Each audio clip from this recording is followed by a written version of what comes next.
അഖിൽ എന്നെ അദ്ദേഹത്തിനെ പോലെ അങ്ങനെ മുതിർന്ന ഒരാളൊന്നും അല്ല, ചിലപ്പോൾ എന്നേക്കാൾ ഇളയ ഒരാളായിരിക്കും. അഖില് പറയുന്ന കാര്യങ്ങൾ എന്നൊക്കെ പറഞ്ഞാൽ അദ്ദേഹം എന്നെ ശ്രദ്ധിക്കുന്ന പോലൊന്നും ഞാൻ അദ്ദേഹത്തെ ശ്രദ്ധിക്കുന്നില്ല. അപ്പൊ സാറിന് വന്ന കാര്യത്തിലൊന്നും അല്ല ശ്രദ്ധ. എനിക്ക് സമയമില്ല. നിങ്ങൾ പറയുമ്പോഴാണ് എന്തേലും പുള്ളി പറഞ്ഞെന്നൊക്കെ തന്നെ ഞാൻ അറിയുന്നത്. പക്ഷേ നമ്മൾ വിട്ടുകൊടുക്കാൻ പാടില്ല. മാത്രമല്ല അതിനെന്തേലും അഭിപ്രായം പറയാനും പറ്റൂല.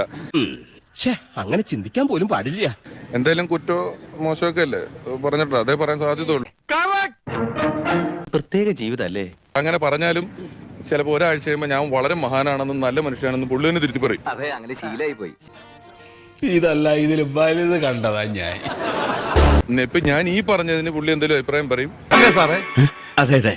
നിനക്ക് എങ്ങനെ സാധിക്കുന്നത്? എനിക്ക് ഒരൊത്തും പിടിയും കിട്ടുന്നില്ല. അതിന് നിങ്ങൾ ആരും മറുപടി ഒന്നും പറയാൻ നിൽക്കണ്ടില്ല. ഇപ്പൊ ഒരാഴ്ച കഴിയുമ്പോൾ അത് പിന്നെയും തിരുത്തി പറയും. ആൾക്ക് തീരെ വിദ്യാഭ്യാസം വിവരമൊന്നും ഇല്ലേ, വിഡ്ഢിത്തിരെ പറയുള്ളൂ. നമുക്കൊരു 2-3 കൊല്ലം പരീക്ഷണത്തിനിട്ട ശേഷം ഒരു സ്റ്റേറ്റ്മെന്റ് എന്താണെന്ന് ഉറപ്പിച്ച ശേഷം അദ്ദേഹത്തിനൊക്കെ ഉത്തരം കൊടുക്കാം. എന്തായിരുന്നു എന്തൊക്കെയായിരുന്നു അവന്റെ അഹങ്കാരം. അതന്നെ അവന്റെ ഫിനിഷ്.